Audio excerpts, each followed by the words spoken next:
ገዳም የፍቅር ገዳም ልቤ ሳንተና ገዳም እያለች መታለች ሄሉሻ ማለት ነው። እና ትናንት እንግዲህ ያው እኔ ቪዲዮ አልሰራሁም እንጂ በንቅሳቷ ምክንያት አኩርፏት ሄዶ ነበር። ዛሬ ላይ ደግሞ ያው እውነታውን ተቀብሏል ማለት ነው። እና በነገራችን ላይ ደስ ይላል።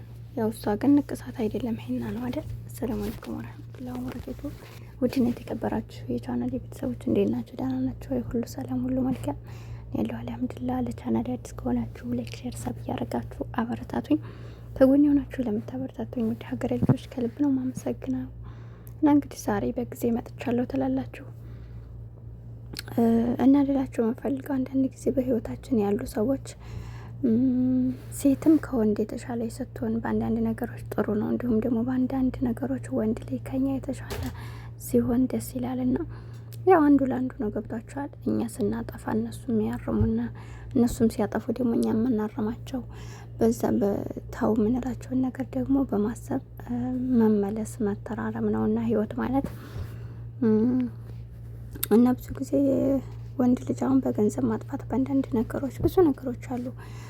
ከእንደዛ አይነት አሁን ብልህ ሴት ስትሆን ወንድ ልጅ እንዴት መቀየር እንዳለባት ታመቻቻለች። እሱም ደግሞ አላህ ብልህ ሲያደርገው የምትለውን ነገር በመጥፎ ሳይወስደው ልክ ናት፣ ነገ የምንደርስበት ይሄ ነው፣ ካሁኑም መቆጠብ ያለብንን በትክክል መስራት አለብን፣ አልባሌ ቦታ ለመዋል የለብንም ብሎ ይረዳል ማለት ነው። እንዲሁም ደግሞ ባለባበስ፣ በንግግር፣ በአንዳንድ ነገሮች እኛም ሴቶች ስህተት ልንሰራ እንችላል። ጓደኛ በማብዛት በብዙ ነገሮች ሳይመስለን ማለት ነው። ግን ባል ሲመክረን ደግሞ እንደዚሁ መረዳት፣ አብሮን ያለ ጥሩ ሰው የሆነ ሰው ግዴታ ባልም ባይሆን ከጎናቸው አንዳንድ ሰዎች በጣም ንጹህ የሆኑ ሰዎች አሉ። እናንተ እንዳትጎዱ፣ እናንተ በኋላ ችግር ውስጥ እንዲያገቡ የሚመክሯችሁ ስለሚኖሩ እነዚያን ያኔ ቆም ብለን ልናስብ ይገባል ማለት ነው። ጥሩ ነገሩን ይዘን እንሄዳል፣ መጥፎ ከሆነ ደግሞ ያው እናልፈዋል ማለት ነው።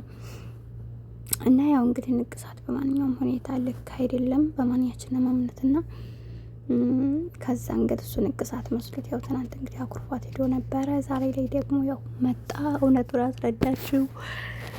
ከዛም በኋላ ተማመኑ ስላላችሁና ወንድም እንደነገርኳችሁ መቆጣጠር ባለበት ሁኔታ ሴትን ለመቆጣጠር ግዴታው ነው። ሴትም ልጅ ደግሞ ስለወደድ ነው ብቻ አልባሌ ቦታ እየገባ እያጠፋ ዝም ብሎ እንዲያገኝ እየዋለ ሲመጣ ያኔ መውደድ በዚህ ይገለጻል፣ ፍቅር በዚህ ይገለጻል፣ ወይ ደግሞ ይሄን ብናገረው ይከፋዋል በማለት ዝም የምንል ከሆነ ልክ አይደለም። የምንወደውን ሰው ከስተቱ እንዲታረም መናገር ነው። በተናገርነው ነገር ደግሞ ስትሆን ከሄደ ያነ ሰው ወቀለኛ ቦታ የለውም ብዬ ነው የማስበው። ማሰብ መቻል አለበት ማለት ነውና ያው ደስ ይላል መተራረም። ጥሩ ያልሆኑ ነገሮች ስንሰራ እንደዚህ ቆረጥ ያለ ውሳኔ ሲኖራቸው እንተዋለን። እኛም ደግሞ ለነሱ ያለን ፍቅር እየበለጠ ነው የሚጨምረው። ለምን የማይሆን ነገር ውስጥ ስገቡ ከዛ ቦታ እንድትወጡ የሚመክራችሁ ሰው የሚመልሳችሁ ሰው በቃ ደስ ይላችኋል። በቃ የኔ ሰው ነው፣ በቃ በዚህ ልክ ነው፣ አልባሌ ቦታ እንዳልገባ ነው እንዲህ መከረኝ ብለን ስናስብ የበለጠ ለዛ ሰው ፍቅር እንዲኖረን እንድንወደው ነው የምንሆነውና ደስ ይላል። በአሁኑ ሰዓት ከመጥፎ ስራ ተመለሱ የሚል ሰው የለም። የበለጠ እያበረታታ ወደዛውን የሚከተን ነው እንጂ ማለት ነው። እና ሁላችንንም አላህ ከመጥፎ ነገር ይጠብቀን እላችኋለሁ ውዶቼ። እና ሄሉሻና የዙ ደስተኛ ናቸው አሁን ላይ ሲታዩ። ሄሉሻ አምሮባታል የሆነ ፈገግታዋ ምናምን፣ በዛ ላይ ደግሞ በጣም የተዋደዱ ነው የሚመስለው እይታቸው ላይ። ሄሉ ራሱ ደስተኛ ናት። እና ወዶች የስህተታችሁን የሚያርማችሁ ሰው ላይ ወፍቃችሁ እላችኋለሁኝ።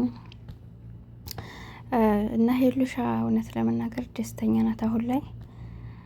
በእርግጥ ብዙ ሰው ጋር እየተዋወቅን እንደዚህ እየተላመርን ስንለያይ እንደገና ደግሞ ጥላቻን እያፈራን ስንሄድ ለህይወታችን ጥሩ አይደለምና ከአሁን በኋላ ግን እውነት ለመናገር ኤዙና ሄሉ ተስማምተው የፍቅር ህይወት ቢጀምሩ ራሱ እንደዚህ ደስ ይላል። እንደዚህ ከተዋደዱ ምናምን ማለት ነው። በዛ ላይ ደግሞ ማች የሚያረግ ሰው ሲገናኝ ደስ ይላል። ማች የሚያረጋችሁ ሰው ከእናንተ ጋር ከሆነ የሆነ በመሀላችሁ ጥላቻ አይፈጠርም፣ ንቀት አይመጣም፣ አለመደማመጥ አይፈጠርም። በቃ አንድ አይነት የሆነ ሰው ሲሆን ማለት ነው። እና መከባበር ይኖራል፣ ፍቅር ይኖራል፣ መተሳሰብ። እንደዚህ በትንሽ በትልቁ በጥቃቅን ነገሮች በቁሳቁስ አትጣሉም። ብዙ ነገሮች ያንን ሰው ስትወዱት በቃ የእውነት ነው የምትኖሩት እና አላህ ለሁላችሁም የምትወዱትን የሚወዳችሁን ሰው ይወፍቃችሁ። ግን ደግሞ የሆነ ስህተት አንዲት ነገር ብቻ ተመችቶና ወይ ደግሞ በአንዲት ነገር ብቻ አስበን እሱ ጋር ከቀረብ ነው በጣም በብዙ ነገር ልባችን ይቅራል። እነዛ በማንፈልጋቸው ነገር በማይመስጡን ነገሮች ባልወደድናቸው ነገሮች ትንሽዬ ክፍተት ስገባ በቃ የበለጠ እነሱ ጋር ለመለየት ነው የምናስበው። አንዳንድ ነገሮች እንፈጥራለን፣ ለእኛም ደስታን አይኖረንም፣ ለእነሱም ደስተኛ ልናደርጋቸው አንችልም። እና አላህ የጠበቀን ለሁላችሁም ከምንም በላይ የምትወዱትና የሚወዳችሁን ሰው ይስጣችሁ። ዱአ አድርጉ። ኩሉ አመል ቢንያ ነው እና ንያ ካደረግነ ደግሞ የምንፈልገውን ነገር እኛ ስበቡን እስካደረስነ ድረስ ይሰጠናል። እንዲሁም ደግሞ የሰጠንንም ነገር ደግሞ በአግባቡ መጠቀም ይኖርብናል ማለት ነው እና ህይወት አጭር ናት። ምንም ቢሆን ያኔ በቃ የሚያስደስታችሁ ነገር ጋር መሆን አለበት። በጣም የሚጎዳችሁ ወይ ደግሞ እናንተን ጥመት ውስጥ ካላግባችሁ ከማያስገባችሁ ከሆነ የምትወዱት የሚወዳችሁን ነገር ላይ ለምትወዱት ነገር ላይ ትኩረት ልታደርጉ ይገባል ማለት ነው። አላህን በማመን እና ሁላችሁም እንደዚህ አይነት ህይወት ይወፍቃችሁና ሄሉሻ እስከ መጨረሻው ቢሆኑ ደስ ይለኛል። ለማንኛውም ቻናሌ ላይክ ሰብ እያደረጋችሁ አበረታቱኝ። ስህተትም ካለብኝ አርሙኝ። እወዳችኋለሁ፣ አከብራችኋለሁ። ውድ ሀገሬ ልጆች አብሬያችሁ ነበርኩት። ይሁነኝ። በቀጣይ ቪዲዮ እስከምንገናኝ አሰላሙ አለይኩም ወራህመቱላሂ ወበረካቱ።